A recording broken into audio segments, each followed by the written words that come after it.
Welcome back, and we still, you know how it is, Tuesday morning, it's a special Tuesday morning, and we're here on Spectrum TV around the continent of Africa, around the world.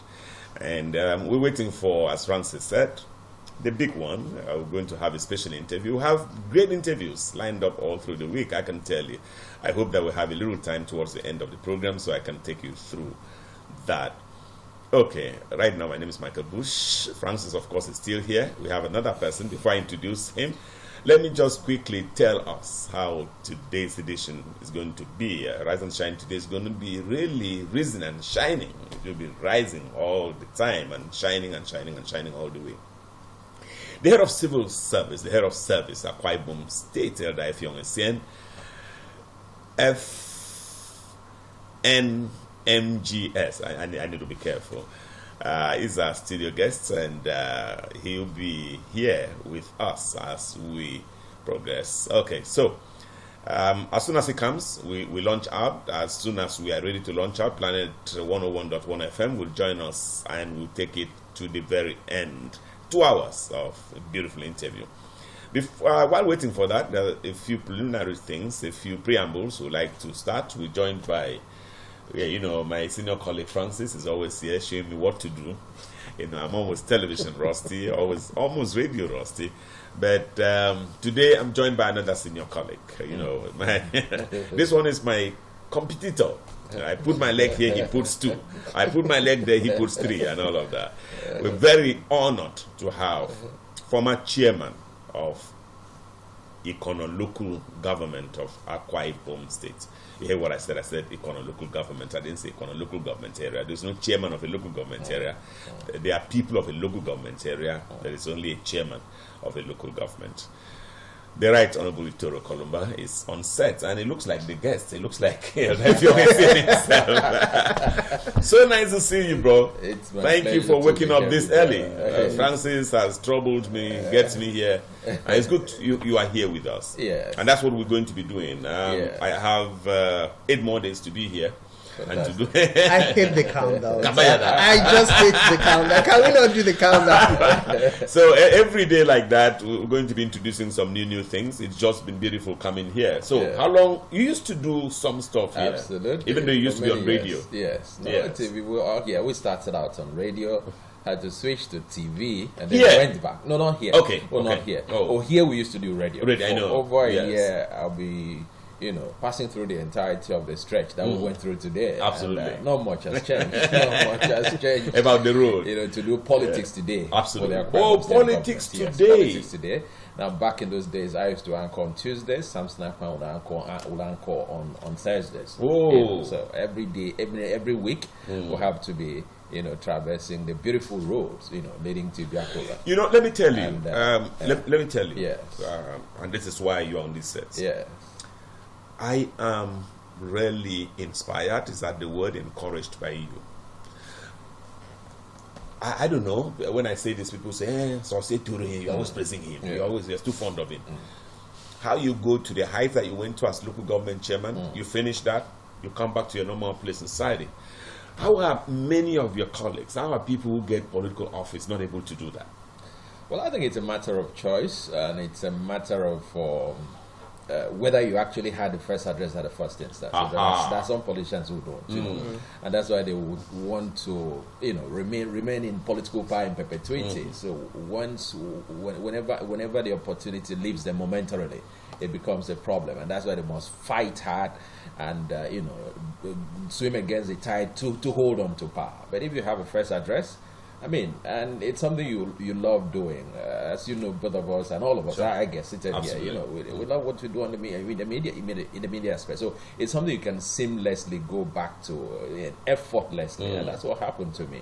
And even when I was still chairman of council, I still once in a while, jump into the studio and get my programs on air. So it's for me a seamless switch. That's I know Francis will have his own questions, but I'm just wondering because Akwa Ibom is the way it is. Yes. Akwa Ibom is too big man conscious, too status conscious. Almost like you have to be a big man all the time, even if you are not. Do you sometimes feel, probably because of the kind of sentiments your colleagues or others express, do you sometimes feel like I should also be permanently up there with them? No, I don't think so. I mean, life it comes in curves. You know, there are certain bends you must pass through in life. Yes. Sometimes you go up, sometimes you Absolutely. Sometimes, I mean, I need to cite a very classic example. For instance, when you see what Dr. Ruben Abati is doing on Arise. Yes, on Arise TV. This is someone who was presidential spokesperson for, I think, all of 8 years. Yes. You know, he finished and could go back to his first love. It was for 5 years. Yes, okay, for 5 years. Yes. Okay, so he finished and went back to his first love. Even when he was presidential advisor, I guess he still kept his column, as you do on the Sunday talking nonsense. So I think it boils down to choice. It boils down to individual, choices. Sometimes, as I said a while ago, people feel it has to always be up, but life is it's replete with ups and downs. So sometimes you see yourself up there. Sometimes you've got to also give way, for others, because there's so many people lining up to also want to get to the top. Yeah. But the important thing is, whenever you are at the top, hold on to it as long as it lasts. Yeah. And should you have any reason to momentarily come down, don't see it as the end of life. And don't try to pull others down so you can suddenly get back up, to the top. So life for me comes in phases. And while you are there, so while you are there, try to do the best that you can absolutely. do, so that you leave legacies that can always be referenced long after you would have momentarily left the top. Yes. Well, I'm excited and humble at the same time, but I like to come from a different perspective. You talk about having a first address, and as far as not just Akwa Nigeria, for instance, is concerned, most persons will tell you politicians are mostly drawn from a category of people who do not have something doing. So people who do not have jobs, who do not have a first office, just chance to come into politics, and they want to remain there forever. So they go the extra mile. So at this point in time, because we're talking about changing the narrative, what would you advocate for we do to ensure that at least people who are venturing into politics, I mean, we've had the likes of the governor of Akwa State who was in the organized private sector doing his thing, but his class of politicians are very few, very significant percentage compared to the others. So how can we increase the numbers of politicians who already have a first office before venturing into politics? I think it boils down to the leadership recruitment process. That's where we should start from. And it also boils down to the nature of the electorate. I mean, all of this lies, to a very large extent on the electorate. It's only unfortunate that of late, the narrative seems to be drifting towards the court, so much so that a certain percentage of those who are holding on to power today were declared, fit for those offices by the court. But if we go back to how it should ordinarily be, the fact that it's the electorate, it's the masses that should choose, who should lead them. It leaves the masses with a whole lot of responsibility to do a very critical scrutiny of those that they end up electing into offices. Look at their past. What have they been doing? What kind of impact have they created, even in their little spaces as perhaps private citizens, or those who have been in the public sector. I have a number of. I can name quite a number of persons who were in the public sector who left to go into politics and who have done well. I can also cite quite a number of cases where people were in the organized private sector. Even though someone argued the other day and said, why do we always call this one's organized private sector, and it doesn't mean the other sector is disorganized. And I'm sure that's something that should interest the head of service, who is our guy. So it boils down to the masses. It's for them to decide what they want. But and fundamentally, for the masses, responsibility, to actually make meaning, we must rejig our electoral processes. I mean, you see in some cases where someone does well, he often would, speak in glowing terms about me and what I did in office when I held so as chairman of council for 4 years. Someone does well and he has some legacies to show for a particular office he held in the past. But it goes back to the masses to want to seek another office, and you see a completely different result from what you ordinarily would have expected. I would think last night I had this conversation in the presence of my spiritual father, Dr. Amina Baba, and someone there saying, look, it's not the masses deciding. It's not the masses. It's just like in every election, which masses? So perhaps that is also the small Absolutely. minus It in is. cases like that. It is. And that takes us to what I said a while ago. The electoral Sometimes process. the electoral process.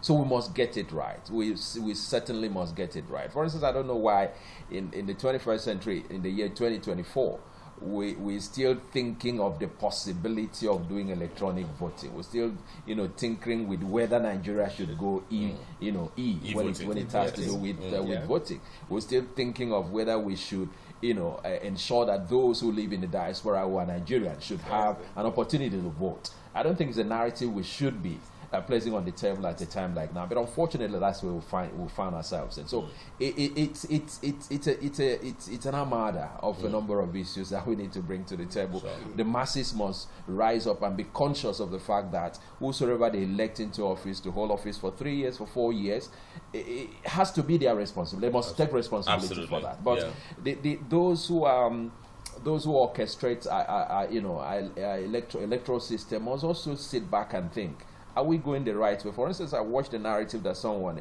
came up with yesterday and said the way we are going in the nearest future, people will play down a great deal on what happens at the poll and place more emphasis at what happens at the court. And that's why you see so many people are now angling, so many politicians, so many people are in big positions are now angling to see how they can fix their relatives, to become judges and rise through the wrongs and continue to rise through the wrongs. And people were advocating for the fact that judges should be taken care of. Judges should enjoy more benefits in terms of financial benefits. And there was an argument yesterday that other judicial workers have been there for upwards of 17 years without the review of their salary. Why so much emphasis being placed on the judges? Because society seems to have drifted away from emphasizing, what happens at the polls, and so much emphasis is now laid at what happens at the court, and it's worrisome. Honorable, wouldn't you think this is fundamentally a constitutional flaw? Because for the longest time we've been talking about constitutional review, and it seems the politicians are not even willing to give us that constitutional review. I know that right now the 10th Assembly has asked Nigerians for 2 years. That will run to about I think 2026 or 2027, almost during the election period. So can we be sure we'll have that level of review that would reflect a fair electoral system first and foremost? And then, of course, we're also going to have that conversation, or I'd like to get to the point of the judiciary now. We've seen what happened during the 2023 general elections. Primarily, the biggest question Nigerians have had has been whether it was the Nigerian people who elected the people we now have in office, or it was the court who bring them. Okay, gentlemen, unfortunately, we'll have to put that in the cooler. We'll go on a short break. When we come back, our live studio guest is in the building, and we just will take him on air. Please stay tuned.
In commemoration of His Excellency Pastor Umo Eno's first-year anniversary as the Executive Governor of Akwa Ibom State, TAF Media Group presents the first edition of its flagship breakfast show, Rise and Shine, featuring Elder Effiong Essien, Head of Service Akwa Ibom State. Join us live on Tuesday, May 21st from 7 to 9 a.m. on Spectrum Television and Planet Radio 101.1 FM. TAF Media Group, delivering true dividends of broadcasting.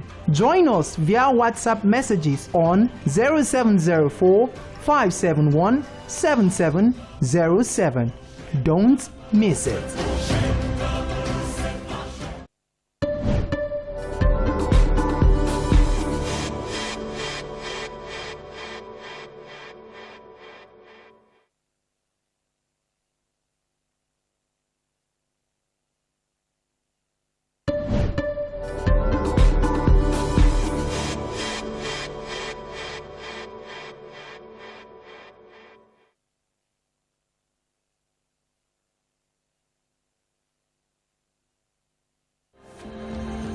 In commemoration of His Excellency Pastor Umo Eno's first-year anniversary as the Executive Governor of Akwa Ibom State, TAF Media Group presents the first edition of its flagship breakfast show, Rise and Shine, featuring Elder Effiong Essien, Head of Service Akwa Ibom State. Join us live on Tuesday, May 21st from 7 to 9 a.m. on Spectrum Television and Planet Radio 101.1 FM. TAF Media Group, delivering true dividends of broadcasting. Join us via WhatsApp messages on 0704 571 7707. Don't miss it.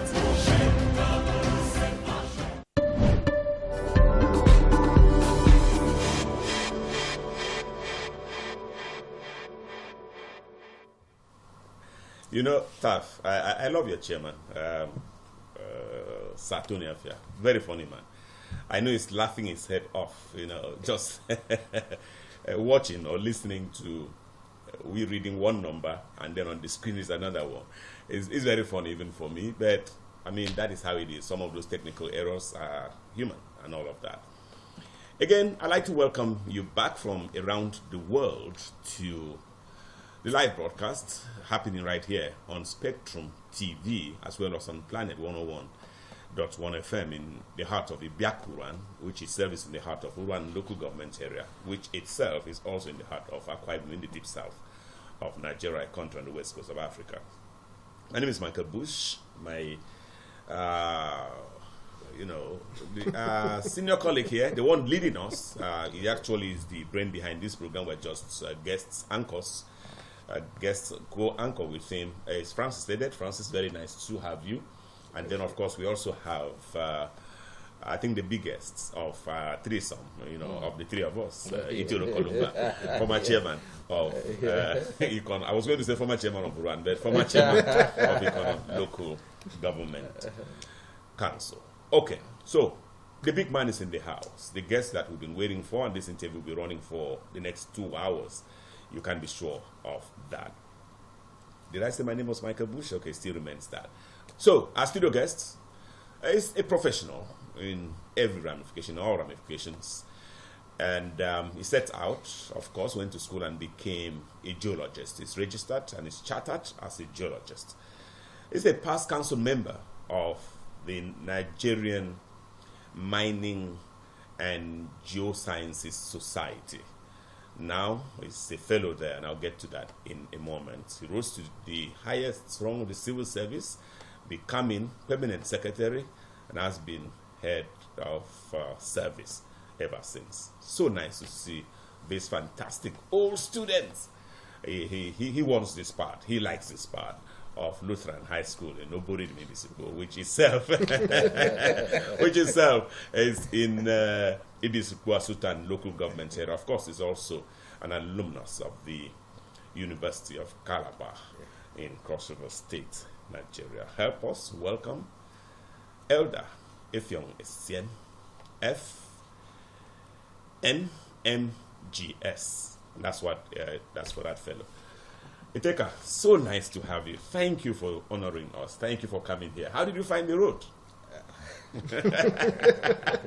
The road brought me here. So nice to see you.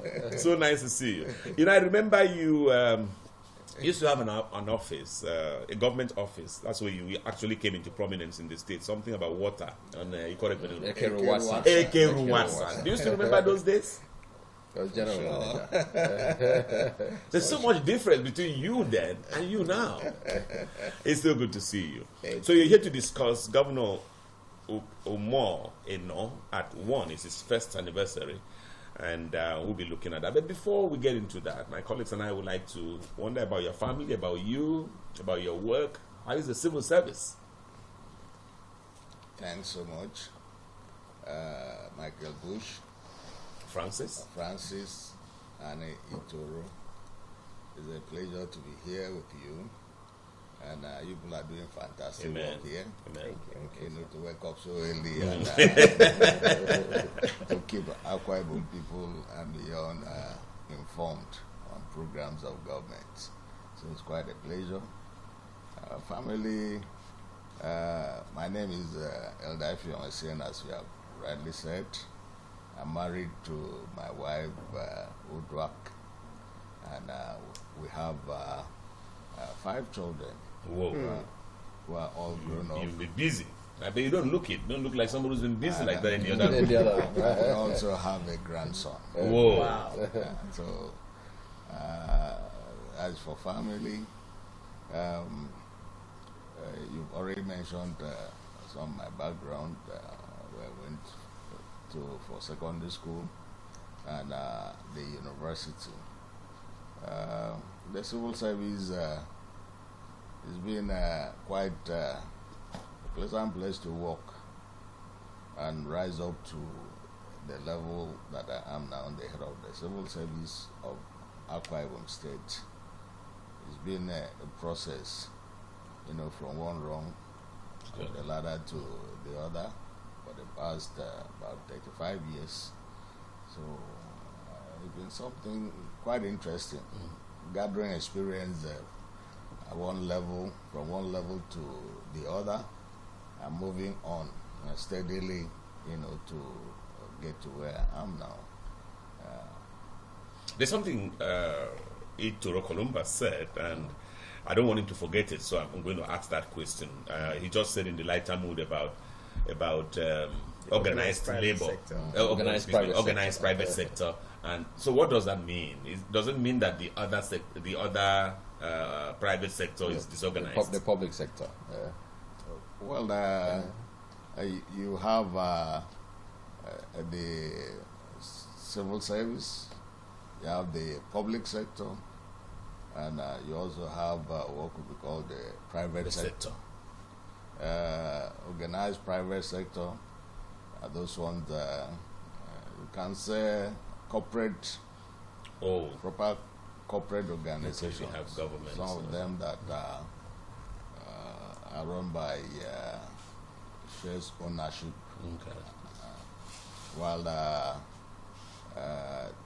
the public service has to do with the civil service and parastatals of government boards and agencies. That would, in simple terms, include the suburb, the primary school, the teachers, the local government system. That includes politicians. Is politicians part of the public service? Yes. Yes, sir. Yeah, they are part of the public service. They are the policy makers in the public service. Okay. Yeah. Itoro. Okay, so head of service, it's a pleasure to have you here once again. Like to welcome you. Now, let me bring up this. You are of the civil service and a very proud product of the service at that. But oftentimes when we look back, it looks to me that those in that service seems to enjoy, too many benefits. For instance, you hear a civil servant talk about salary. The next thing he talks about leave grant. He talks about promotion arrears. He talks about pension. He talks about gratuity. Maybe this is why over the years you hardly would find an epoch where the civil servant will have one reason or the other to agitate, for better welfare packages. Wouldn't you agree with me that your packages are just too many? And that's why, oftentimes you don't lack what to agitate for at a particular time. Our packages, are many. But they come in small in drops. They come in small doses. They come in drops.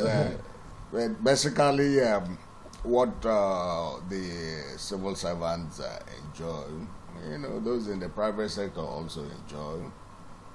Every worker enjoys salary, enjoys vacation benefits, enjoys retirement benefits or exit benefit, as the case may be. It depends on how it comes. Like I said, the civil servants don't make noise because we are many, and it comes in trickles. So not quite different. Apart from pension and gratuity. Okay, maybe you check the private sector runs what is called a pension scheme, for the workers.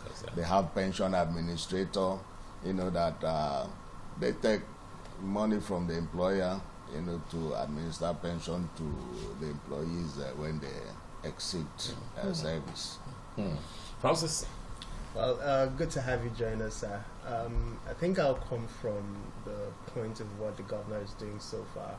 I know that debt owed to retired workers and other things have been a major cause for concern before he's coming on board as the governor of Akwa Ibom State. So, what are the reactions you're getting from your workers when it comes to their welfare and what the governor is doing so far? Yeah, I have a reaction both from the serving workers in the state and the retired workers, because His Excellency the Governor, Pastor Umo Eno, inherited humongous entitlements, especially gratuities and leave grants, to workers in the state. For the retired workers, he's been able to consistently put in money to pay gratuities to the retired workers, especially the primary school teachers. They were the most affected. The gratuities, indebtedness ran like from 2011, to when he took over. But consistently, every month, he puts in money, to help reduce this indebtedness. As we speak, has put in over 18 billion naira in payment of gratuities and leave grant to workers in the local government, in the state service, and in the primary school level. That is for the retirees and next of kin of the retirees. So when you see the governor that does this, something that they were agitating for over the period, and all of a sudden somebody's coming and passionately making the payment. I mean, they can be sure every month, if you did not receive last month, probably by next month you receive your own. So the system is calm. Everybody expecting something at the end of every month. And the one that has really triggered joy in the hearts of the retirees, especially those very old retirees, those who retired like before 2012. Whoa. The governor has approved and released increase in their pension. Wow. You may not believe it. Some of them were receiving pension like 2,000 naira because the pension was calculated Based on their salaries. based on their salary back when they retired. Some of them are very old, in their 80s and late 70s. So they were receiving those paltry amounts. And you know, there are people on drugs. So just give us an idea of what, like, how much do they get now? I'm coming to that. Okay. You know, they are on drugs, and such amount hardly could have bought drugs for them. But the governor came in and said this cannot continue. So he approved additional 20,000 Whoa. for those who retired before 2007. An additional 15,000 for those who retired before 2012. So this amount would add to what they were receiving, and that would make something Absolutely. different. So if you came to the May Day, first May that was the Workers' Day, you saw joy radiating from the face of those retirees. They were there at the stadium. They marched and they cheered the governor for doing this. Something that had been dragging over the years. He just came in and did that. So the workers, that is on the retirees, are so excited and so happy of Fantastic. the administration of Pastor Umo Eno. Umo. For the workers in the service, there's nothing that makes a worker happier than receiving his salary regularly. Okay. His Excellency continues in this, and other entitlements of the workers are also paid. Very well. This next round of questions will start with me. Of course, I'll do two. Francis will take over, and then Ituro. Elder Effiong Essien, fellow of the Nigerian Mining and Geosciences Societies, studio guest, is the head of service at Akwa Ibom, and we're discussing Pastor Umo Eno at one as governor of Akwa Ibom. Mr. Head of Civil Service, the head of service, there is the little challenge too. When anybody's talking with you, you have too many parts. We have to go all the way down to military rule. In your Ekeruasan heyday, you were there, was military rule. You've also seen many civilian administrations. In fact, you've seen all civilian administrations. So You've now mentioned D3. D3, Babangida. Francis wasn't even born then, so Francis is totally I came across that actually, but I'm glad he mentioned it. Yes, So I'm wondering now. My first question to you this round would be: when you compare and contrast between those military and civilian predecessors of Governor Umo Eno, in what ways is it different? Well, Umo Eno comes in with quite a different template of governance. Other people may look at things that are so big and can quickly give them name and applause and go on the media. But he starts it slowly. Say he's from bottom, Bottom moving up. That's why he prioritizes rural development. That's why it goes down, to the grassroots to pick up things that touch the life of what I would say the commonest person in the community. That's why he initiates projects, that are very impactful to the rural dwellers. That's why he would go out to build homes for those that this life had been something that is not worth living, through the compassionate home. That's why he goes out to build model primary health centers. He didn't start with specialist hospital. He didn't start with big secondary health facility. He starts with primary health care facility like the one we commissioned last week in Ibesigbo, Sultan. And when you see things like this, when you see the governor that is down to earth, touching, picking up children and embracing them, romancing old men and women, openly. I mean, it's something quite different from what we used to see. Government in the past used to be like next to God, that you cannot approach a governor.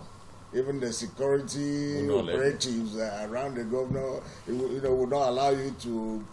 This is a man that frees himself and relate with and connects with the people that he's governing.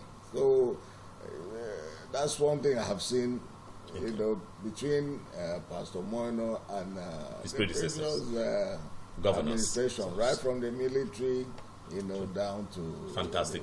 Very good that you mentioned that, but I'd asked that question to prepare the grounds for this one. By the way, as soon as you answer this, Francis takes over. Suddenly, Governor Umo Eno comes in and is remembering retirees, as you said, 2012, 2007, it's just paying them more. And even the workers, you said, when you went to the stadium, they were very happy on Labor Day. Does that help your work, or in what ways does Governor Umo Eno make your work better? Has it made you a better head of service? I don't know how I can describe that.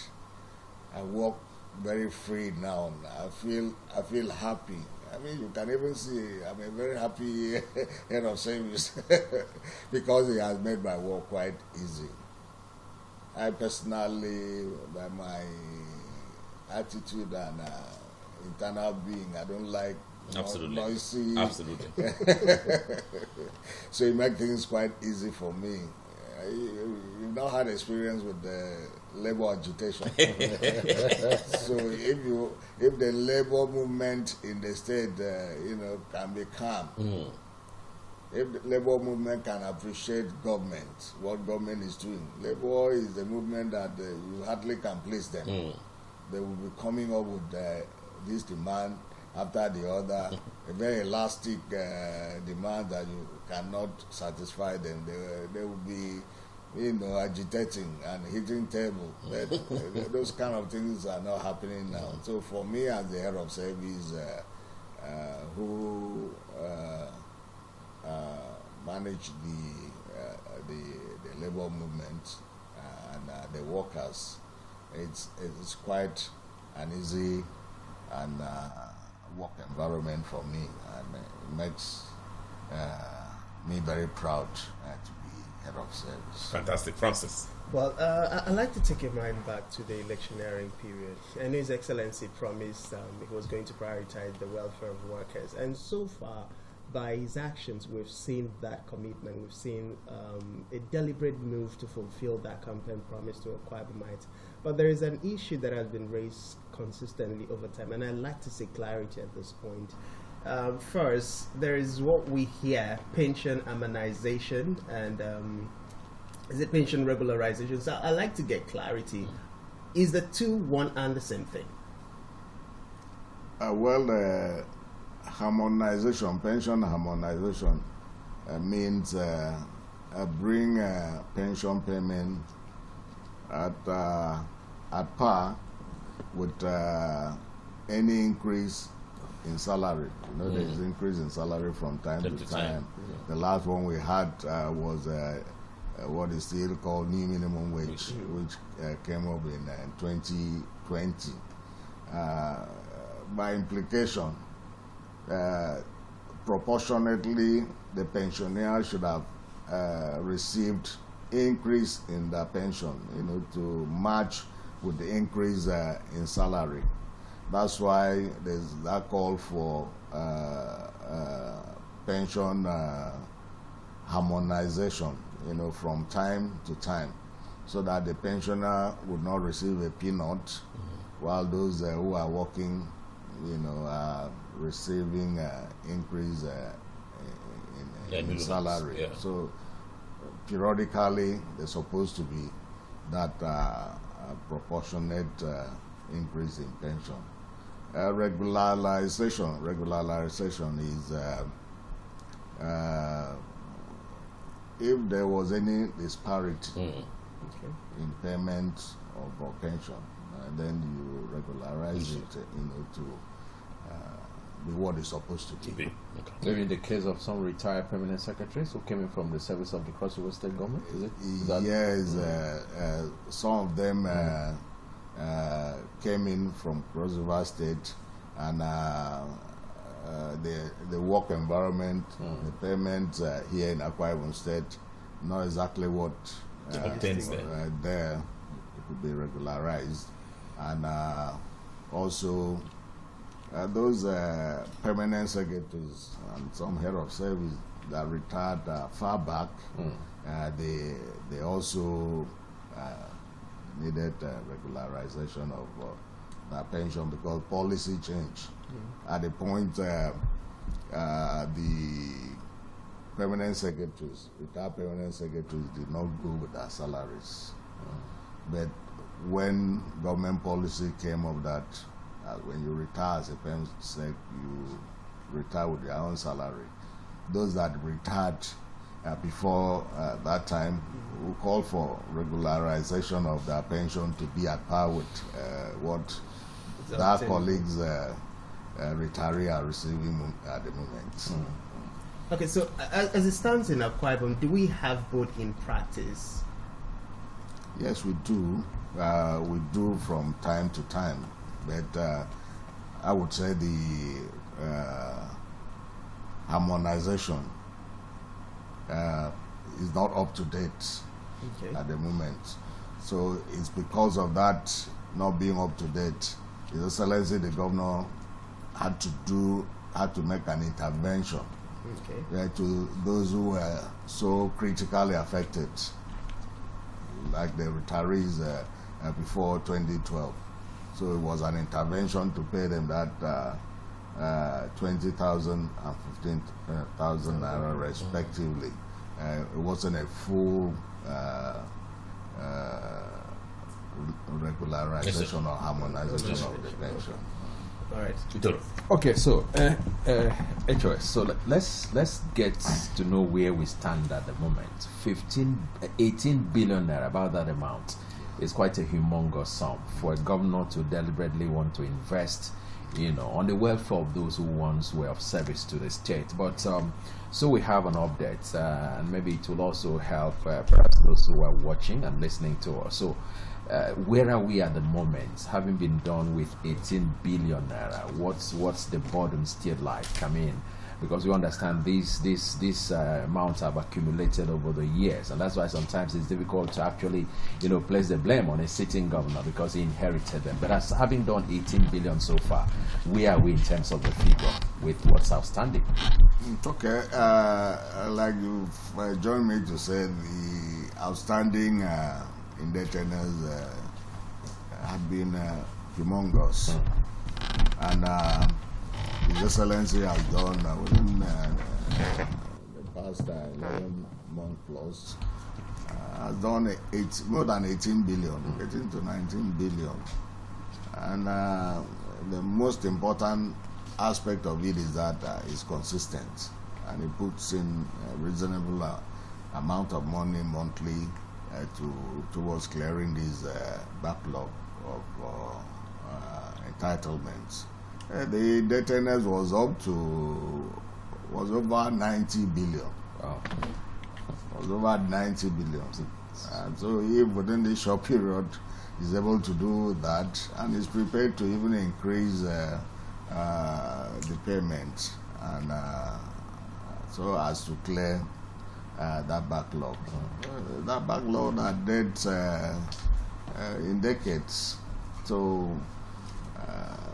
it takes goodwill of the governor to begin to prioritize. That's why I said he does things that others would not. 18 billion would have bought a signature project. Sure. Okay. Okay, so before we move away from that, I mean, what has happened is an indication of the fact that we are not most likely to have issues of industrial unrest, between the workers and the government of Akwa Ibom State, and that's pretty interesting. I'm sure you would agree with me. But talking about unrest, I agree with you because His Excellency the Governor is a listening governor. Yes. Whenever Labour have any issue and they call his attention, he calls them. Sometimes in a way that you don't expect, governor will meet with Labour and address the issue. So most unlikely that you can have any Labour unrest with that kind of embrace and connection with the labor movement. Okay, before I yield anchor to he's a politician. Yes. Everybody needs to politician is doing Okay, so I actually would like to to bring up what worries me about issues of strike among the civil servants, among the public servants. Sometimes because I don't know where the medical doctors precisely belong, except for those who are in the employ of the state government. But it worries me that at any time something happens to a medical doctor, I know that there is this philosophy that an injury to one is an injury to all. But I'm not a medical. None of us here is a medical doctor. But I mean, we're not trying to be biased. I might never be. But the idea is not to be biased. But I think it worries me that when something happens to a medical doctor, even when government is on that matter, instead of the medical doctors giving government a little time, the next moment they declare strike. And when you consider the nature of their work, the fact that they are public-centric, pretty, fundamental to the masses, it's worrisome. And I begin to wonder, assuming other categories of workers were to always react like that, where would society be? For instance, if a teacher has a problem now and the teacher says, okay, because one of our members has a problem, we're not going to teach anymore. So I don't know. As someone who interfaces with every strata of the labor, structure, is it something that worries you? Can we ever get to a situation where this does not happen?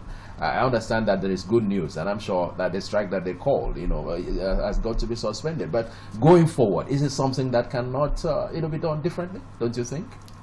Yes, I think I agree with you. It's something that should be done differently. Every leadership has to do with the person at the helm of affairs. Is personal character and attribute will come to play, in the office that he is holding. The medical doctors, they come under the umbrella of the Nigerian Medical Association, NMA. And it's such a conglomerate that involved doctors in government employ, those in private sector and all that. When you have such a mixed gathering, it's always difficult to, maybe even as a leader, to detect. Because when they have their congress and vote, and those who take to the very unpopular opinion and win the day, I mean, the thing is bound to come to play. And then I share the sentiment with you that our medical personnel, our medical practitioners need to be more considerate than they are at the moment, when they always knowing that the sensitivity of their own calling that has to do with life. They should not quickly at all the time yield to going on strike. Go on strike over one person means killing many others, thousands of people for one person. I mean, is that reasonable? That's the kind of question we should pose to them, to look at it. When you, because of one person, you allow millions of other people to die. I mean, it's. Is it reasonable? Okay, just joining us, the Spectrum TV, along with Planet 101.1 FM, right here in Ibiaku, running in the heart of Uran local government area of Akwa Ibom State, reaching out. Today, Rise and Shine, the flagship show of both stations, especially the TV arm, is featuring, is playing host to the head of service, Akwa Ibom State, Elder Effiong Essien, fellow of the Nigerian Mining and Geosciences Society. And what an interview, what a session this has turned. We have a threesome firing all shots at him, firing on all cylinders at him, and that is me, Michael Bush, of course, Francis Edet, our senior colleague, and then the Right Honorable Toro Kolumba. The next the next round of questions will be 2 each again, and Francis leads the way. Well, thank you for giving me the lead this time around. The head of service, I still come back to the issue of welfare. Now, we know that the governor has done tremendously well with the workers in Akwa Ibom State, but I'd like to ask first if this issue has been brought to your table before. We've gotten allegations of corrupt practices, favoritism in the payment processes. The governor releases money or gives a directive for money to be released, and then within the corridors of the civil service, the consultants and other government officials who are saddled with the responsibility to make this payment carry out some illegal practices that makes it seem like the government's effort is not being appreciated by other people. So first question, has these kinds of practices been brought to your notice, sir? Yes, I have heard about that. I know some sharp practices that happen. It may not really be the consultants, but there are some elements that I'm yet to actually identify them. Some of them may not even be workers. That whenever government releases money for payment of entitlement to retirees especially, they will go about finding one way or the other to extort money from prospective beneficiary of that entitlement. They will promise, I'm in charge of this or that. They will call for payments before they can include their names in the list. And these, you may find out that are not actually the actors in the process of the payment. There are people who are just by the wings trying to catch in on that opportunity to extort money from innocent, even in employment. Somebody will call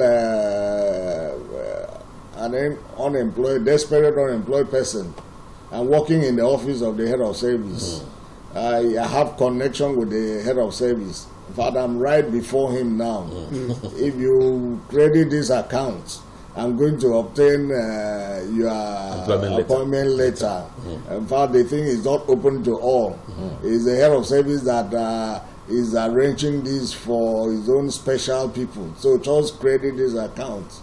These gullible people, would fall victim to this kind of arrangement. And this kind of situation will bring very negative report about the service, and people who are in the payment process, they may not be involved directly, but those jobbers are the ones that generate the noise the most.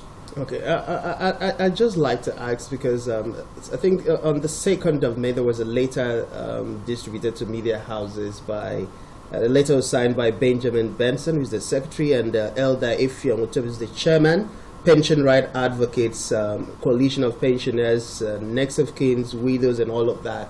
And they were the ones who alleged these sharp practices. So far, Head of Service, what steps are you taking to ensure that Akwa Ibomites, these retirees, are not being defrauded? Because they are losing even before getting the money. And like you rightly mentioned, some people get defrauded, they still don't get to be among those who are benefiting. I have always been on the media about this, enlightening the public, the workers, those retirees, that they should not allow themselves to be defrauded by those jobbers. The funny thing is that for whatever reason, some of these people still allow themselves, we say they allow themselves to be manipulated, to be defrauded. Because even with those press releases, public enlightenment information, they still would allow themselves. And another thing is that they will conceal the information about even the person that has defrauded them. They will tell you, oh, if I mention the name, if I give you the phone number of the person, he can come after me, when investigation is done to the person. So they're not also even helping matters. Okay. Head of Service, can we take that responsibility up for you and get those details and then forward it to you? Please, I have always been asking for it. Okay. I've always been asking for it. Okay. All right, we have some virtual guests. The head of service, Akwa Ibom, Elder Effiong Essien, fellow of the Nigerian Mining and Geoscience Society, will be joined by at least 3 guests. We have somebody in the United States, an Akwa Ibom son in the United States, Umo Eno. We have somebody in the UK, Pius James Ekpenyong, and of course somebody in Lagos from the continent of Africa, Dan Chris Ebia of Ikono local government area. They will have their own questions, they have their own perspectives, they have questions for the head of service. I know they have been waiting quite a while online. We'll just try to get them back. But let's go on. Okay, so Dan Chris Ebia is already there? Okay, let's have Dan Chris Ebia in Lagos. Dan, good morning. Okay, I thought I saw Dan. Okay, the moment he comes back, we can get back to him. But the head of service. Okay, Dan, I can hear you. Thank you for joining us. Yeah, good morning. A very good morning to you in the studio. Thank you so much. So we are here with the head of service, Akwa Ibom State, Elder Effiong Essien, who is a fellow of the Nigerian Mining and Geosciences Society. And we're just looking at Governor Umo Eno's first anniversary in office. You have questions from Lagos. What even is the feeling in Lagos about this administration 1 year on? For the people that I've had to speak with, they are quite happy. But before I go on with that, I must commend you for this program, because it gives us an opportunity like this to reach out to our governor, to those in governance, about how the true feelings of the people that it governs are. I must appreciate you, the boss, for supporting him through the media, which is very, very laudable. Even before you came into office, you started it and you are still on it and you've been consistent. Please, well done. And the rest of us, Edisio Francis and my dear brother from Ikono. Me too. And of course, the station itself, Tab Media Group, yes. So, yes, the feeling is quite commendable from here. People, those of us in Lagos are feeling the pulse of the governor. And that is something that for a long time we didn't have, so we quite appreciate the fact that he's people friendly, and we're just hoping that with people, like they say in America, think of what you can do for your state and not what the state can do for you. And I'm happy that some of us are doing that to support him, because we have to support him to succeed. He is our governor. If he succeeds, the state succeeds. And so I'm looking forward. I'm doing my own bit. There are quite a few things I'm bringing to the state. And of course, we have done that. You and I have done that behind with some of the intervention that he has had to take on, and we appreciate that. We'll keep doing more. To our head of service, Elder Effiong Essien, I appreciate you. We here, we speak the truth. We take off from where the question from Francis concerning sharp practices in the civil service. 2-3 months ago, I had an experience in the civil service when I went with the widow who went to sign, I think what you call it, people, the blue paper and the white paper and the rest of them. And I could see clearly how some members of the civil service, and that they should they should watch this so that they don't spoil or affect the good works of our dear governor with what he's doing. A lot of people there are engaged in sharp practices, and these are things that I have experienced, life there in the civil service, where a widow came to, sign papers for monies to be paid to a lost husband, and somebody who was very prominent in the civil service, and then they were asking for money. They made it so. I couldn't contain it. We had to step in and talk to them as it is widespread. So this should be looked into, because civil service is the bane of government. It helps government, it oils government, it helps government to work. If we are not, if we're not true to our business as civil servants, it's going to affect the work at the end of the day of our dear God. Please, it's important. Like you said, Nigeria is what it is. You supply information about people. At the end of the day, people from the top, they get covered and they keep going on because nobody has been brought to book. But I pray that you have asked for this contact, and once they are released to you, I hope we'll see it through so that it can become a deterrent to those others in the civil service who are trying to bring your good work into disrepute. So that's from my perspective. Thank you, Dan Chris Ebie, who is of Nollywood, and the head of service will now take you on. Thanks so much, Dan, my brother. I appreciate your comment, your observation, and I would plead that whenever this kind of observation is made or occurrences occur, take place, the office of the head of civil service should be informed. It may not be a formal information, even if it's privately, so that we can take up some of these issues and bring to book those who are perpetrators within the system on these. You cannot rule out having bad eggs in any system, so some of these things are not brought directly before us for necessary action. Service, the state public service is run by rules. Anybody that runs foul of the rules, there are disciplinary procedures to take care of such situations. Thank you. Okay, Dan, Chris Ebie, in Lagos, we just must allow you. There's still tomorrow. There's still another day. From then, I think we'll be going to either the UK or the US in a moment. But back now in the live studios, the head of service at Akwa Ibom State, Elder Effiong Essien, fellow of the Nigerian Mining and Geosciences Society, is still a studio guest. And my own next two questions. Number one would be, when does the civil service employ? How does the common man know? Are they even formal windows, or it just happens? Civil service or public service employs as when need arises. They do arts. They do every employment is advertised.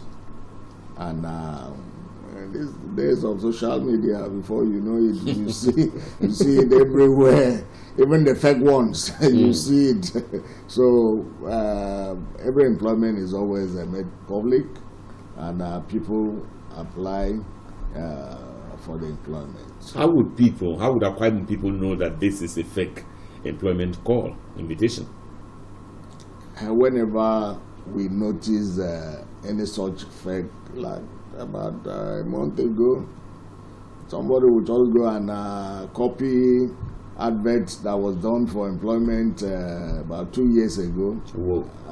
Place it again on social media, and people will be running up and down. So when they ask, I will also make publication, like this last one, the Civil Service Commission made publication.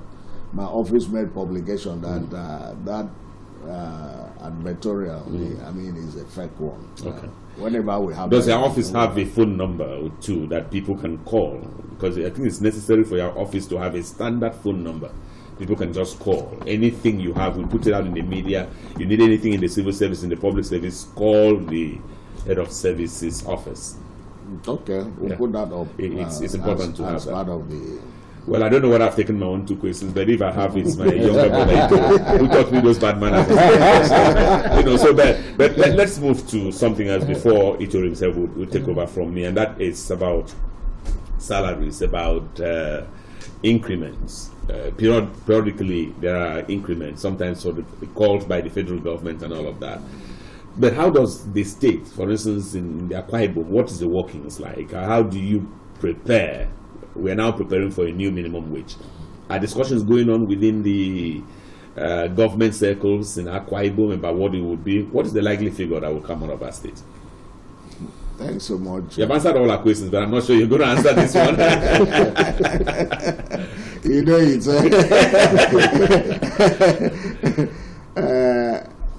there are activities that have taken place in the state towards the new minimum wage. The National Salary and Wages Commission came in about a month or so ago and conducted stakeholders engagement towards the new minimum wage. They brought in the labor organizations.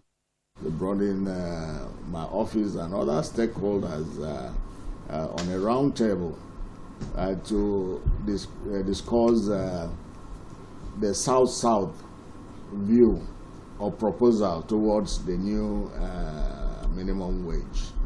And they went back with it to present at the national, so that a national minimum wage is not strictly a state affair. It has to come from the national yes. Under agreement with the labor movement and the government, and the Salaries and Wages Commission will release the new minimum wage, and the state always key in. The state always or states always domesticate that. And in the last new minimum wage, 2019-2020, Akwa Ibom State was one of the first states that paid that new minimum wage with arrears, with even increase on the new minimum wage. So I expect that this time around that the state, even with our governor in his nature, will not be different from the previous arrangement. So, but are you really looking at a particular figure? Not yet. Okay. When we don't have a figure from the national, we work on the figure from the national. Itoro. Okay, head of service, let's flip the coin. To whom much is given, much is also expected. The government for Pastor Umo Eno has done so much, for the labor force. And someone said a while ago, before you hear the state chairman of the NLC, the state chairman of Norge openly praising the governor, and TUC openly praising the governor, then that governor would have been exceptional. But let's look at issues, that should also emanate from the civil servant, the public servant by extension themselves. Oftentimes you hear people complain of civil servants or public servants not being on the duty post. A while ago we talked about corrupt practices, within the service, and sometimes it bothers me that someone who knows that a time will come that he will also retire, will sit, for instance, on the file of someone who has retired, or would demand money before he could be of help to somebody who has already retired. So issues relating to corruption, issues relating to truancy, issues relating to irregularity at a duty post, wither the place of discipline. We understand that the processes leading to, for instance, expelling somebody from the civil service is pretty rigorous. But how about those disciplinary measures that are supposed to make them sit up? Having benefited this humongously from this government, wither the place of discipline, head of service? Yeah, thanks so much. This is very important as far as this discussion is concerned. We have carried out enlightenment to the civil servants, the public servant, concerning attitude to work. And we also do what we call the public service monitoring. From time to time, we go around to ensure that people are at workplaces where we find some wanting. We also make out disciplinary action on them. And in civil service, you don't beat somebody. You have to initiate a disciplinary process and get to the point which can lead to dismissal. Some people have been dismissed from service. Sometimes you may not hear all these things because they are not in the public domain. But every time any worker is, we follow through disciplinary action. We start the disciplinary action. We start from the MBA that the person works. It will get to the Civil Service Commission where senior staff is involved, and there are so many disciplinary cases and actions that have been taken by the Civil Service Commission on the workers. Because they are not in the public domain, one may think, they don't do anything about this attitude. The service abhors this kind of attitude, and a whole long list of malpractices that the service provides disciplinary action against. So every misconduct in the service, whether it's a minor misconduct or a serious misconduct in service, is not accepted. The rules do not accept this misconduct, and we try as much as possible to discipline the staff. And to add, I also want to appreciate the plans of His Excellency the Governor to make a steady light supply, power supply at the State Secretariat, which is the epicenter of the service. When you have a steady light, people would be able to sit at the table or the work post and have something to do. Sometimes frustration of not having power to do one thing or the other, could make somebody to, as a human being, to move out and, begin to loiter around. But with the plans of His Excellency, to have a gas-powered power supply at the State Secretariat that will guarantee 247 power supply at the State Secretariat would help us to curb the misconduct of the servants. Okay, before I hand over to the boss now, that's like the stick approach. How about the carrot approach in terms of rewarding those who are exceptional? For instance, you hinted a while ago that you still do the monitoring thing. I recall it used to be that which the media was involved in. There used to be a committee headed by one of your permanent secretaries, yes, who on a regular basis would do unannounced visits to some offices, but we don't seem to see that much of that in the media space. And I could also recall there used to be a time where the service used to organize productivity merit award, series. I think back in those days, sometimes they will even draw people from outside the public. I got one. I got one myself. Yes, So we don't seem to see that of late. So how about rejigging that and reinvigorating it to serve as a means of for rewarding those who are exceptional? Is this something you've been thinking about? Yeah, it's true. For some years now, we've not had what we call civil service week. Yes. It used to be a week-long activity that the civil servants are celebrated. Some are rewarded for hard work. I'm even a beneficiary of such. This year I've benefited about 3 times in service. But His Excellency the Governor will discuss this. His Excellency the Governor is prepared to reinstate that award.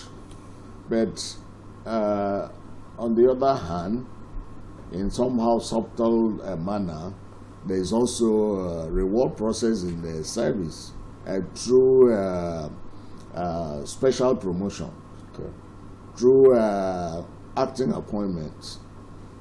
On a yearly basis, we select outstanding workers and give them special promotion from one grade level, to a higher grade level. It's been going on? It's been going on. So why is there no news about it? Well, it's not every process of the service that is.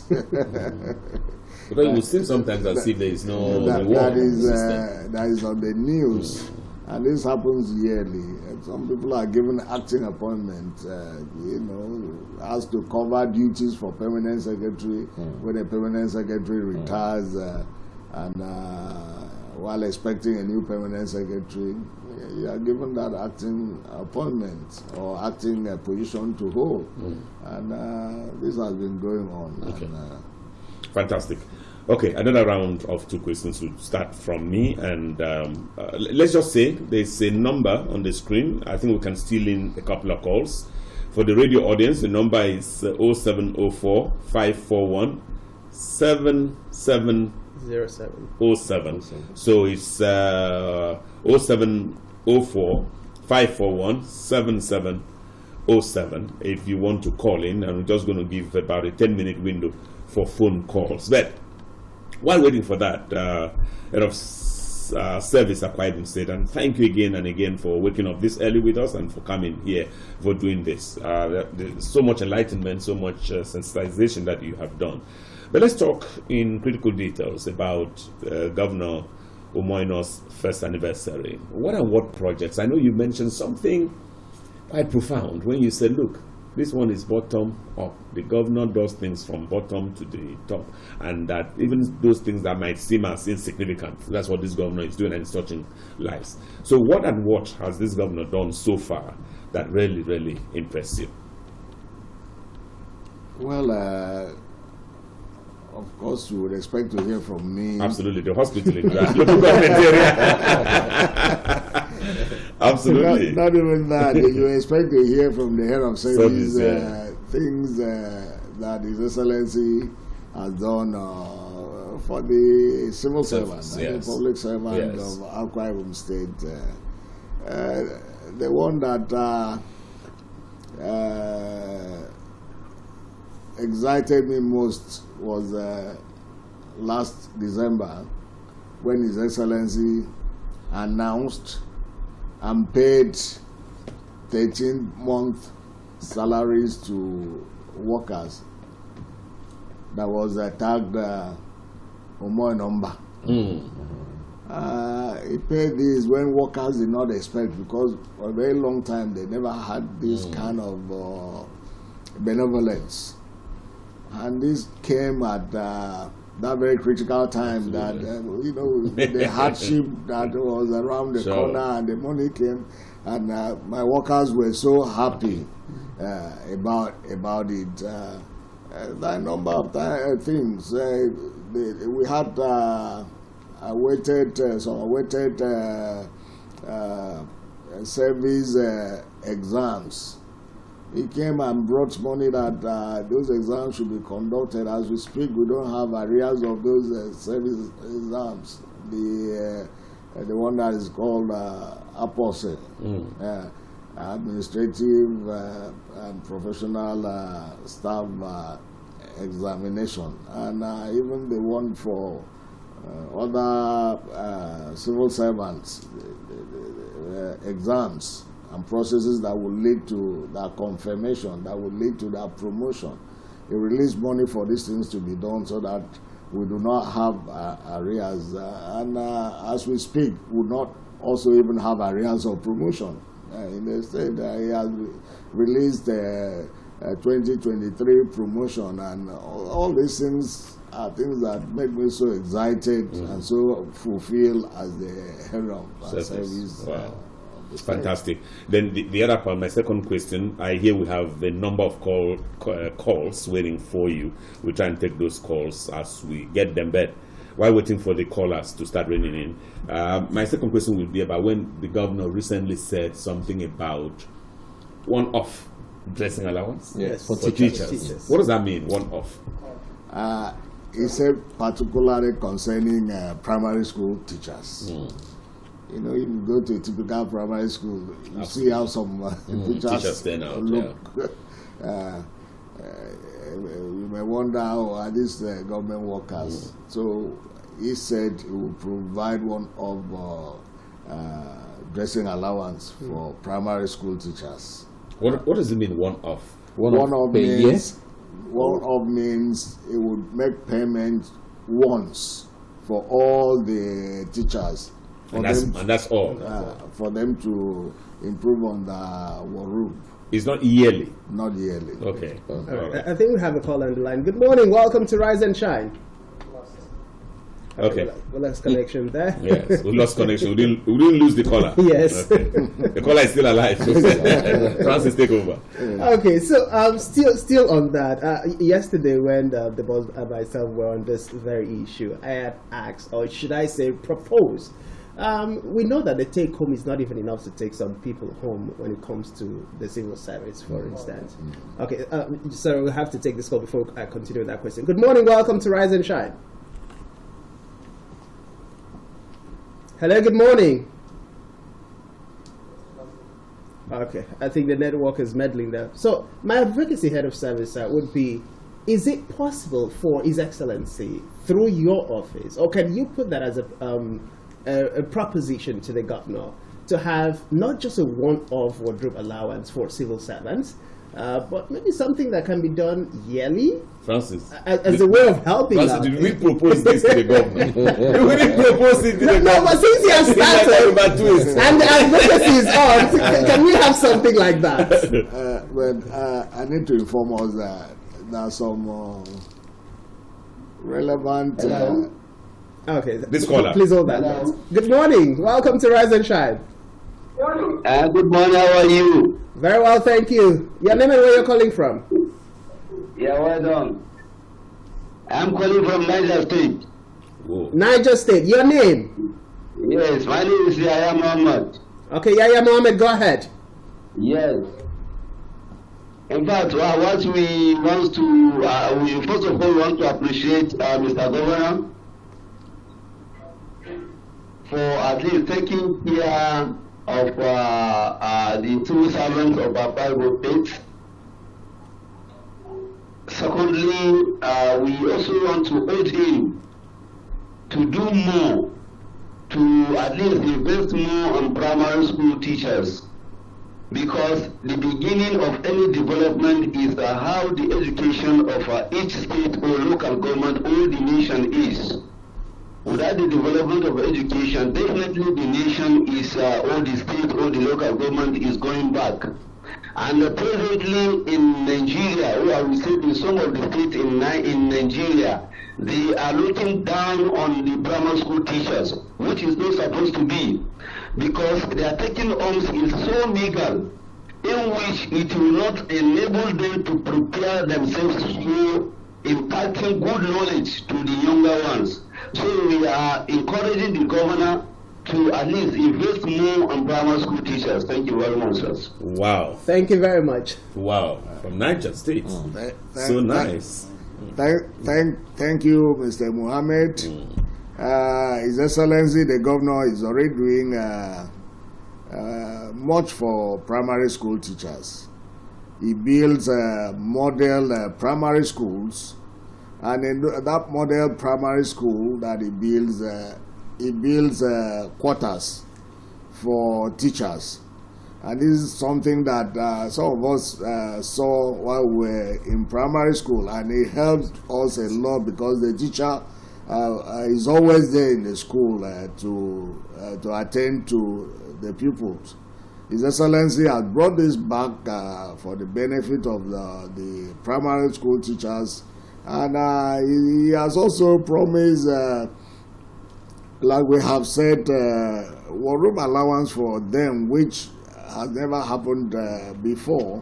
He ensures that their salaries are paid promptly, that promotion comes up regularly, and other welfare packages targeted at motivating primary school teachers. Okay. I think we have another caller on the line. Good morning. Welcome to Rise and Shine. Are you there? Okay, I think we lost connection there again. But of course, once the call comes back, we'll definitely take that. Good morning, please. Good morning. Yes, my name is Idris Abdul Karim. I'm calling from Sokoto. Idris from Sokoto, welcome. Go ahead with your question or contributions. Thank you. I am the national chairman for New Green Empowerment Initiative. It's a political pressure group. And I want to use this opportunity to advise His Excellency through the head of service. We, as Nigerians watching you this morning, we appreciate the fact that primary school teachers are being considered. Indeed, the foundation is very critical to any development of a nation. And I will also want to use the opportunity to call on the Excellency to allow the local government, the third tier of government, to exist. Give them independence, give them freedom to operate. Those are the closest to the masses. If true development has to take place, it is that same grassroots that has to be established fully. So primary school teachers, for a scope of start, is a very good one. Wardrobe allowance should not be something of just 1 month or something of once in that. Remove that word once. To me, if I have my way, it should be like your House of Assembly members, since they receive it on monthly basis, the primary school teachers should also receive it on monthly basis. They go to the same market, the same road, the same everything. They would like to be as fat up as the way you are as head of service. Please let them breathe and let the poor exist. Idris. Thank you. Idris. Yes. Idris, I like you. What's the situation in Sokoto when you discuss local government, when you discuss teachers? What's happening there before the head of service comes in? The same advice I am giving to the head of service through the Spectrum TV, as I watch you right away, is the same thing I have tried to pass through the State of Assembly of Sokoto State. Indeed, as I speak to you, I have about 17 internal generated revenue avenue on my laptop, which I try to pass through the House, State of Assembly, in looking into developmental issue and increasing the IGR of Sokoto State. So, like I told you, I'm the head of a pressure group, the New Green Empowerment Initiative, and we are thinking of developing into a political party. But what we are saying is, I have an opportunity to talk to the head of service this morning, just like I went to my own head of service in Sokoto State to brief him of how to improve the IGR of Sokoto State. Though I was asked to go and look for lobbying, money to lobby the House of Assembly, which I turned down. I can't use my energy time to go and work out how to improve the IGR of Sokoto State, only for you to tell me that I should go and look for money to lobby to pass such ideas. So the same thing goes to my head of service here. With all due respect, I love the fact that the governor is thinking out of box. I think the IGR of every state has to be developed outside the scope of what they have done. If there is a job already created, please sustain that, but create a think tank department where ideas of generating the IGR will be improved. Indeed, if it's a unit of a department that will be created, they have no other work. Their own is to dish out ideas outside the box on how to improve the IGR of the state. Thank you very much. If you want my assistance at any time, I will definitely act as a service. You don't need to pay me 10 kobo. Thank you. It is very Thank nice. you. We'll keep that in mind. I'm happy that Idris didn't say that in his state the governor is doing one-off for teachers at all. He's doing anything and all of that, even for the local government. And just as he said, but I'm also even much happier. I'm happier that our own head of service is not going to tell Idris to go and look for money to lobby the house. Yes, head of service. Yeah, thank you, Idris. I believe you are still with us. Yes, he is. We appreciate your recommendation of the Waruba allowance to teachers, primary school teachers, not being ones. We've taken note of that. Then, from my position as the head of service, you talked about government or governor freeing the local governments. The local government in Akwa Ibom State, they are doing their own affairs. We have a chairman to all the local government areas in the state. But one thing that we need to know is that the governor is the governor of Akwa Ibom State. He's the governor of all the villages in the state. He's the governor of all the local governments in the state. He's the governor of the state. And he cannot sit as a governor and just watch things happen without him giving direction as how things should go in the state. That's why for the local government, he insists that the local government chairman should live in the local government headquarters so that they are available for the people that are governing at the local government level and see how things are going on. So when the chairman is secured, the people in the local government are secured. So those are things that the governor is telling the local government to do, and they are not out of place for the governor to do that. Okay, Francis is done. We just need to be looking at. I'm waiting for Inobo Umo. He's supposed to join us live from Wisconsin in the United States of America. As he comes, we'll still be waiting for him. We also look forward to taking some SMSs and WhatsApp messages as they come. We'll take them. Itoro, you want to shoot? Yes. Okay, so let's talk a bit more about the leadership style of the governor, head of service. We've looked at him as a leader who came to begin to look at the plight of the downtrodden, and that's why he says he's working bottom up. But let's talk about his sense of spontaneity. I don't know if it worries you as someone who who is from a service that is quite organized and methodical, and things are supposed to go from one table to the other.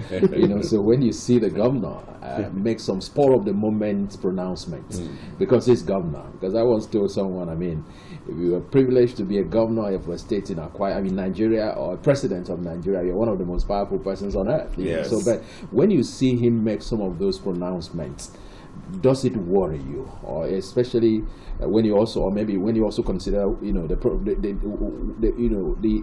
outcome, the possible outcome of those pronouncements? What's your reaction to all of that? Thanks so much.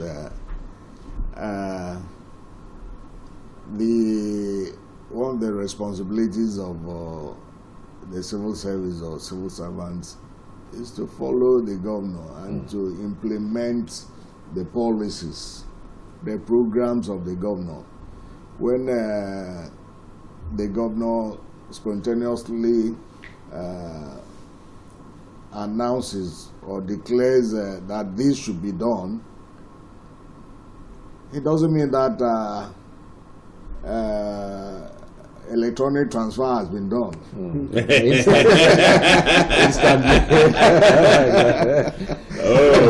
So this process will still be followed. We'll take the policy directive back and mail it through a due process to get to the end product that the beneficiary would take it. Like the war room allowance, or one of allowance for the primary school teachers. It doesn't mean that the money for the allowance has been transferred to the teachers. We have taken note of that. We are going to evolve process that this payment will be done. So spontaneous announcement and declaration by the governor is a directive for you to go and work, to achieve that. Okay. All right. So I'm still going to come from the directive or from the policy implementation platform or format or angle. Now, the conversation has been, I remember the last comment the governor made about recruitment of the medical professional. He said the exam is going to be computer-based. So I'd like to ask, what is the plan? Because we're talking about digitalization now. Is there any plan for the Akwa Ibom State Civil Service to go fully digital when it comes to its operations and running of affairs? And I'm asking that question because sometimes you get into the ministries, you get into government offices, and the process of finding a file is as rigorous and time-wasting as anything you can think of. Yeah, there's process in place for digitization of processes of the state public service. We have in place a human resource management system. And we also have in place an asset management system, which His Excellency inherited and is improving on that to ensure that these systems work as expected. And I talked about light at the State Secretariat, working towards having a steady power supply at the Secretariat, is working towards making these systems to work, because you cannot operate, you hardly can operate any ICT system without power supply. So the governor is working towards making this to work. You talked about computer-based test for selection of medical personnel in the state. We have done that even for employment of primary school teachers. I've done this before, and we'll continue to do these in the state, not primary school, the secondary school teachers in the past. And His Excellency is bring this up as a requirement, and it's such a transparent process that And the way His Excellency has improved on it is that you get a result instantly, so that you not go back and begin to bring one influence or the other. No quota system. When you pass the exam, you have passed the exam, and you know you have taken. Okay. Although some candidates, when they fail the exam, they will go and tell the relation that I did so well, I scored 100 over 100. And the computer failed. Okay, Itoro would like to jump in, but let me just quickly tell the viewer and the listener, as well as the guys at Planet FM, that this continues for another 15 minutes. We just need to balance the time we lost at the wee stages of the program. So just allow us until 9:15 or thereabouts when we say bye-bye. Itoro. Okay, yeah, so let me leverage on the answer you just gave to the last question that he asked. Now, so that's for the other category, the lower categories of the civil servant. Let's look at what happens at the level of the permanent secretaries. I'm sure you'll agree with me that we must commend the template that the immediate past governor brought to fore when permanent secretaries, potential permanent secretaries, have got to be interviewed. I'm sure that was the first time during the Diknodomi Mayola administration that we started, experiencing that template. Only recently, about 12 permanent secretaries were selected. I'm persuaded to believe that the governor has followed, that trajectory. But I must commend the process, because unlike what happened in the immediate past, someone that I know is one of the appointees, one of those selected, said, the result came out the same day, and that lends credence to what you said a while ago. But I'd like to find out, why is it that, except I'm not correct, why have you not been able to deploy them almost 2 weeks after they got selected? What's holding the deployment? Thanks so much.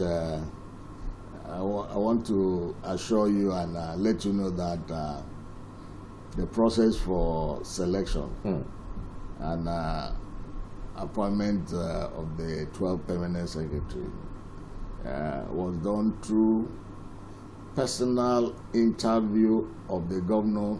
We had about 32 candidates. He personally interviewed every one of them. At the end of the day, he marked all of them, and those who had the score that allowed selection of the 12, which were the vacancies that we had, passed through that process. So it wasn't just a given thing. After the initial selection, to propose candidates from my office, the governor personally interviewed them. Yes, the slight delay in that posting has been because of activities in the state the past 1 week or so, but I can assure you that as I leave this studio, I'm going to release the postings. Fantastic. No, but that is breaking news for us. So if you already have it, you can now start saying, so it's breaking news. So the permanent secretaries are going to be, and all of them are clearly listening to their head of service, and so they are waiting for it. And it's not only the new permanent secretary. Okay, there's going to be some movement. Okay, so it's so much. But it's still quota system. I mean, as we speak, I'm sure every local government area has a permanent secretary. In the cause of selection, attention is always paid to local government without permanent secretaries. Okay. So that would be the first line check to ensure that there's that equality of local governments having permanent secretaries. But where in a local government that you do not have a qualified person to be appointed as permanent secretary, you cannot force it on just anybody. Okay. So the local government will be considered next time. Okay. The process is also undertaken. Okay, still talking about permanent secretary, I'm just even wondering, but we are told that Dan Chris Ebie is still on the line. And I don't know, Dan, you've been listening to the head of service, 9 o'clock to the minute on a Tuesday morning around the world here from Akwa Ibom State, Nigeria. Dan, you have any more to add?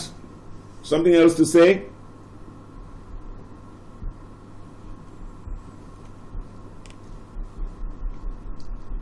We have problems with your volume. We can barely hear you, not even in the studios. Okay, so while that is being done, there's something you just mentioned now about permanent secretaries, and I'm wondering. No, was I going to ask some? Okay, let's take it away. But there's a question I need to ask. Okay, at what point of your career do you start thinking, oh, I can be a permanent secretary, and how do you become? Okay. Permanent secretary is always appointed within the ranks of director in the service. And director, you have assistant director, deputy director, and a full director on level 17. But the selection centers around us on level 17. In the service. So when you walk and get to assistant director, that's level 14 or 15? 15. 15. You begin to dream. When you get to 16, you begin to have vision. And you dream dreams at 17. Is it possible to be a director 17 and then you don't become permanent secretary? A director is the peak of anybody's career in the service. Permanent secretary is the appointment of the governor. Okay. So you can neither be here nor there. So when you get to level 17, you have reached a peak in the service. So the other one is Jara. So you can be a director and retire on level 17. You are fulfilled and you have walked to the peak of your career. We are more fulfilled if you become permanent secretary. Yes, more fulfilled if you become a permanent secretary. Back in Lagos, Nigeria. Dan Chris, are we okay with you now, technically speaking? Thank you very much. I'm sure you can hear me now. Yeah, we can hear you loud and clear. Beautiful. Thank you so very much again. Yes, I'm quite appreciative of the fact that what we are doing in Akwa Ibom is reaching out to the world. And also appreciate the guy that called in from Niger State and from Sokoto, which means that our governor is global. So whatever we do in Akwa Ibom is being seen outside Akwa Ibom. And I'm also happy with the structure that they have put in place for civil service and civil servants in Akwa Ibom. Salaries being paid. These are laudable things that our dear governor has done within 1 year and within the limited resources he has. Paying pensions from 2007 thereabout till I think they are currently around 2014, 2015, if I'm not mistaken. I mean, that is laudable for a governor to come in and think about how people can survive and live well. I applaud him for that. The Bakassi port, in fact, there are a lot to be said about this governor in 1 year. And time will not permit us today, but I can quickly just mention a few that I'm very, very conversant with, and I'm hoping to be in the state in the next few days to also add to what is going on. The Bakassi port is ongoing as it is. A lot of work is ongoing there from what I have gathered. I only pray that our Excellency Governor, former Governor, Senate President Godswill Akpabio would help to see to fruition this, that the Bakassi port takes off within another 1 year, because this is going to open businesses for Akwa Ibomites. And of course, in tourism, there's a lot of traction by the governor. Christmas Unplugged of last year is still fresh in our minds. Hospitality business is really, really picking up in Akwa Ibom. And of course, there's no area from what I have gathered so far that he has not touched. You talk about the health sector. Recently, he supported doctors to go to China. and this is laudable. The health sector is receiving attention, education is receiving attention, even the fishing business in Ipaka is receiving attention. I learned that recently they have security measures to protect, those who are into fishing business in the high sea. I mean, procuring boats and the rest of them. I've seen roads now on the map. Atiku Abubakar Road has an underground tunnel. I mean, with the limited resources that this governor has, and he's doing this, I'm wondering what is going to happen when, he's able to take care of all the debts in the state and has enough money to work. It means that Akwa Ibom is going to be competing with Dubai and the rest of the world. And I'm happy that he's doing so much, touching lives. In fact, within a space of 1 year, we have 2 Guinness Book of World Record from Akwa Ibom. I mean, there's more to come. I mean, Hilda Basi, Fudaton, and Nkama, who had this mathematics, world record. I mean, these are things where you have a man that is God-fearing, who you have a man in the helm of affairs who loves his people. What more can we get than all these additions? Okay. If Air is working, the aviation sector has been touched. But I wish we have more time. I'm looking forward to another opportunity on this platform so that we can talk more and support him, to add to what he has already done in the last 1 year. Okay. I really commend him. I commend us here for this program, giving us the opportunity and the platform to speak about our governor and what many thanks, Dan Chris Ebie. Let me just tell you that tomorrow the Honorable Commissioner Health, Dr.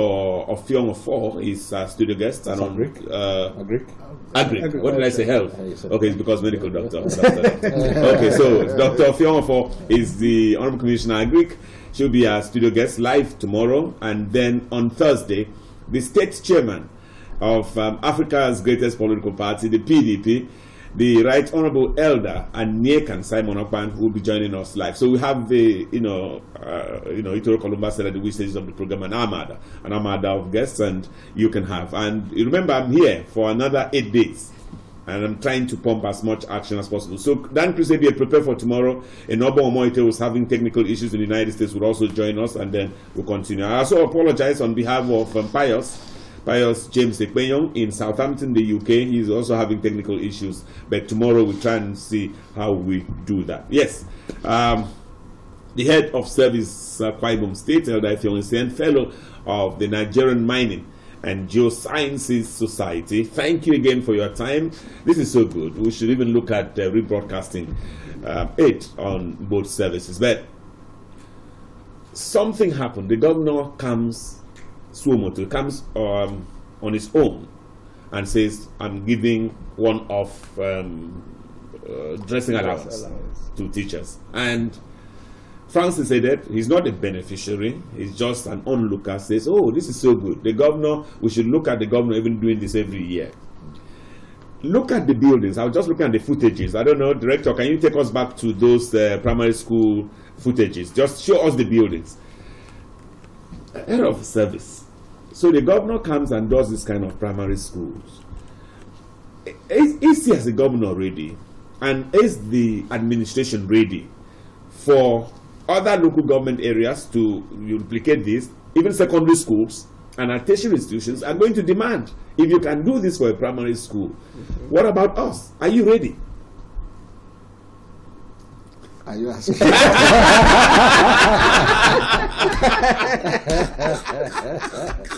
Oh no! Because who else would we ask? How can this be a primary school? I think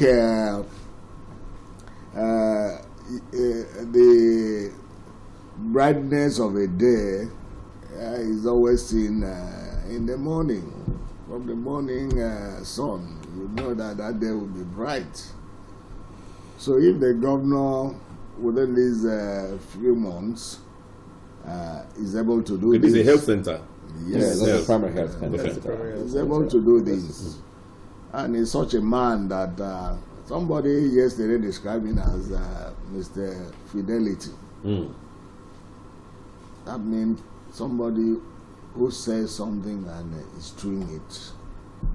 So if he has done this, there's no doubt in my mind, that he will do it. He has already said that every local government would have this model primary school, model secondary school, and he has even expanded the prospect of having this infrastructure by calling on corporate organizations not to just waste money in a way or manner that somebody cannot actually see. He has drawn the attention to this, that's why I call this model, that they should replicate this within the area that they are operating, they are doing their business. So there's no doubt that all the local governments, with collaboration with corporate organizations, would have these kind of facilities within them. Yeah. We need to go. Itoro. Yes, okay, so final shots. Head of Service, thanks for your time. But for the roads, would you say that the Akwa Ibom State Civil Service is optimally staffed? Would you say? You have enough? That cannot be a direct answer because the service is very dynamic. Okay. Every day people retire, every day some people die, and there's always been vacancy in the service. So there's no point that you say it's optimal. Okay. Sorry, Francis? Well, just like you just answered the question, are we looking forward to seeing a recruitment for the Akwa Ibom State Civil Service anytime Pretty soon. The governor has already approved that health personnel be employed, 200 for the primary health system, which is the local government, and another 200 for the state secondary health facilities. Okay. So employment has been going on, like he has announced, we set in place process to do the recruitment through announcement, for people to apply. Okay. We need to go. What pictures are this? What footages are this? Head of service. That's the primary school. The health center. That's the health center. Oh, still the health center. Yes. Whoa. So this is also going to be replicated in Oran, for instance. And then you come. And Oran. You can be sure. It's going to come. You can be sure. We just like to thank you. And Spectrum, thank you for that reach. To see that the little time we had for calls, 2 calls came from the northern part of the country. That's your reach.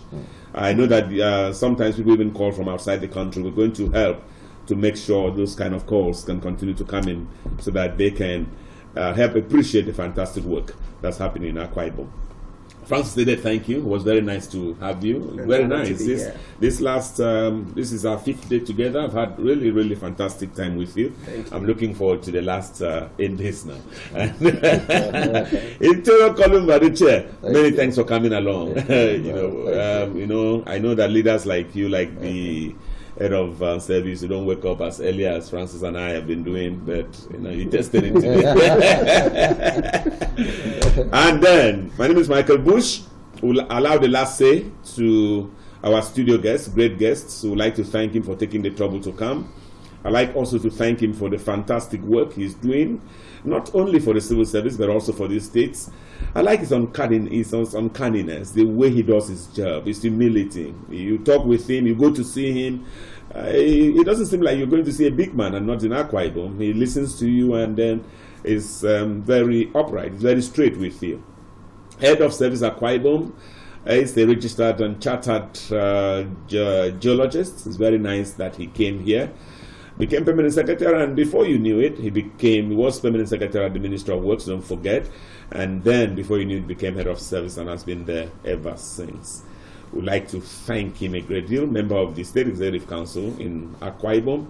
Thank you, Elder Effiong Essien, fellow of the Nigerian Mining and Geosciences Society. It was very nice for 3 of us to have had you. And on behalf of the station, the chairman, Satoni Afia, is waiting just outside the studio gate to receive you. Thank you for having come.